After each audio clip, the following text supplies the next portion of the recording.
دیکھیں یہ جو کل واقعہ ہوا ہے اس کی کوئی بھی اس کی تائید نہیں کر سکتا. آئین اور قانون کو ماننے والے اس پارلیمنٹ میں جو لوگ بھی بیٹھے ہیں اس کی تائید نہیں کر سکتے، اور ہمارا بھی یہی موقف ہے کہ MNAs اور یہ جو ایوان ہے یہ بہت معتبر ہے، اور یہاں پر اس احاطے میں جو ایک پریولیجڈ ہے لوگوں کو جو اختیار ہے، جو ان کو حق حاصل ہے، وہاں پر یہ واقعہ نہیں ہونا چاہیے. اور ہم بھی اس کی جو ہے وہ مذمت کرتے ہیں اور آپ سے چاہیں گے کہ آپ اس کے اوپر جو ہے وہ اپنا رول پلے کریں. لیکن جناب اسپیکر صاحب، یہ جنگ کی ابتدا نہیں ہے، جنگ کے آؤٹ کمز ہیں سارے. یہ جو سب کچھ ہو رہا ہے اس ملک میں، اور وہ کوئی اور باہر والا نہیں کر رہا ہے، جمہوری طاقتیں کر رہی ہیں. اور اگر ریسنٹ ہی اگر آپ اگزامپل اور بات سنیں تو ابھی اتوار والے دن جو جلسے میں وزیر اعلیٰ صاحب نے جو تقریر کی ہے، وہ کون سی جمہوری تقریر ہے؟ وہ کون سے ملک کو مستحکم کرنے کی تقریر ہے؟ وہ کہاں سے جوڑنے کی بات ہے؟ میں بہت ادب احترام سے اپنے PTI کے دوستوں کے ساتھ یہ کہنا چاہتا ہوں کہ کوئی تو اس کا اینڈ ہوگا نا، کہیں تو رکے ملک کی خاطر، کسی جگہ تو رکے. رک نہیں رہے نا. ہر چیز آپ جب کوئی ایکشن کریں گے ریئیکشن آئے. کیا بات کر رہے ہیں آپ اداروں کے لیے؟ کیا بات کر رہے ہیں آپ اداروں کے سربراہ کے لیے؟ کیا آپ پولیٹیکل پارٹیز کے دوسرے لوگوں کے لیے بات کریں؟ کیا آپ خواتین کے لیے بات کر رہے ہیں؟ کیا آپ میڈیا کے لیے بات کر رہے ہیں؟ تو جب آپ جنگ شروع کر دیتے ہیں تو پھر اس کا آؤٹ کم، تو پھر پاگل پن کا آؤٹ کم تو پاگل پن ہی ہے. پھر کہاں سے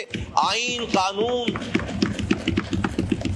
اور کسی بھی جو ہے وہ جمہوریت کی پاسداری رہ جاتی؟ تو خود آپ کسی کو کسی عمل پہ برا کہہ کے بات ختم نہیں ہو جائے گی. آج جس کے پاس پاور ہے اس کو ہی سمجھنا پڑے گا. اگر آج ہماری اس طرف لوگ بیٹھے ہوئے اگر ان کے پاس حکمرانی کی طاقت ہے، آپ کے پاس پاپولیرٹی ہوگی، ٹھیک ہے مانتے ہیں بھائی آپ پاپولر جماعت ہیں، آپ کے پاس پاپولیرٹی ہے، تو اس پاپولیرٹی کی پاور کو ان چیزوں میں لوگوں کو گالیاں دینے کے لیے استعمال کرنے کے بجائے خدا کے واسطے اس کو ذرا سنبھالیں اور اس ملک کی خاطر کوئی بات کریں، ریکنسیلیشن کریں. ابھی بھی آپ کا نیریٹو یہ ہے کہ جو میرے جھنڈے کے بغیر، میرے نشان کے بغیر آیا وہ چور ہے، وہ ملک دشمن ہے، اس سے بات نہیں ہو سکتی. اور جو میرے ساتھ ہے چاہے وہ کتنا ہی بڑا چور آ جائے میرے جھنڈے کے نیچے، وہ معتبر ہو جائے گا، وہ پاکستانی ہو جائے گا، وہ جمہوری ہو جائے گا، وہ آئینی ہو جائے گا. یہ نہیں چلے گا. کوئی بھی فرشتے نہیں ہیں یہاں پر، سب کی الگ الگ اپنی ہسٹری رہی. میرا تعلق کراچی سے، ہماری ایک ہسٹری رہی ہے. آج ہمیں لوگ سوال کرتے ہیں کہ بھائی یہ جو جلسوں میں لائیو تقاریر ہو رہی ہیں، کیا الطاف حسین نے کیا اس سے زیادہ برا کہا تھا کچھ؟ ہمیں جواب دینا مشکل ہے. اور بات صحیح، آج ہم نے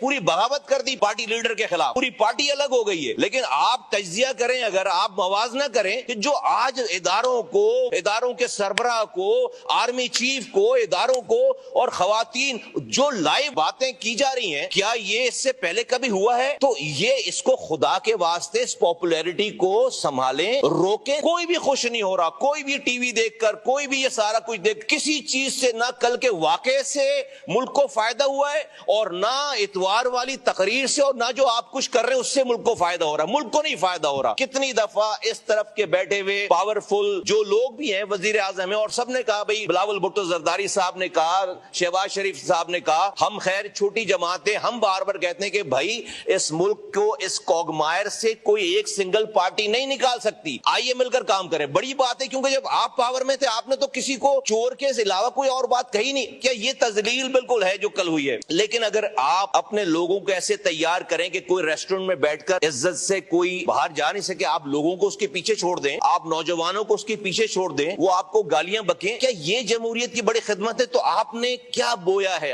جب آپ پوائزن بوئیں گے تو پھر آپ پوائزن کاٹیں گے نا بھئی. یہ سب آؤٹ کم ہے اس کا. میں کوئی بہت خوشی سے یہ بات نہیں کہہ رہا اور مجھے کوئی خوشی نہیں ہے اس والی بات پہ، لیکن میں اپنی پارٹی کی جانب سے دونوں طرف کے صاحبان کو، سب کو کہنا چاہتا ہوں کہ بھئی یہاں سے بھی اب بریک لگائیں، اب روکیں خدا کے واسطے. اسپیکر صاحب آپ بھی رول پلے کیجئے. یہاں بہت معتبر لوگ ہیں، وزیر اعظم صاحب ہیں، یہاں پہ بڑی پارٹیز کے لیڈران ہیں، اور میں اپنے PTI کے دوستوں سے کہنا چاہتا ہوں کہ عمران خان صاحب کو بھی جا کر وہ یہ بات کہیں، سمجھائیں، مولانا صاحب سے بات کریں اور لوگوں سے. اور بھئی جو بھی کامن ایجنڈا ہے، جہاں پہ ڈفرینسز ہیں، سب اپنی اپنی پارٹی کے ڈفرینسز رکھیں. کوئی چار تو ایسی بات نکالیں جس کے اوپر کوئی ایک دن ایسا بھی تو ہو کہ یہاں پر ادھر والے کھڑے ہو کر یہاں کے چار کاموں کی تعریف کریں اور یہاں والے کھڑے ہو کر ادھر کے چار کاموں کو. ہفتے میں ایک دن ایسا بھی تو ہو. ہر کسی نے برا ہی کام کیا ہے. تو یہ سب کچھ جو کچھ ہو رہا ہے آج یہ ملک کے لیے اچھا نہیں ہے. جو کل یہ ہوا یہ آؤٹ کم ہے، یہ ابتدا نہیں ہے، یہ تمام پاگل پن کا آؤٹ کم ہے. تو آپ اس پاگل پن کو روکیں خدا کے واسطے، آج بھی روکیں. ہم یہ روکنے کے لیے تیار ہی نہیں ہیں. آپ جو گفتگو کرتے ہیں، جو بات کرتے ہیں، ایز ایف کہ جو ہے وہ سب لوگ جو ہے وہ غلط ہیں، آپ جو ہے وہ صحیح ہیں، ایسا ہو نہیں سکتا. تو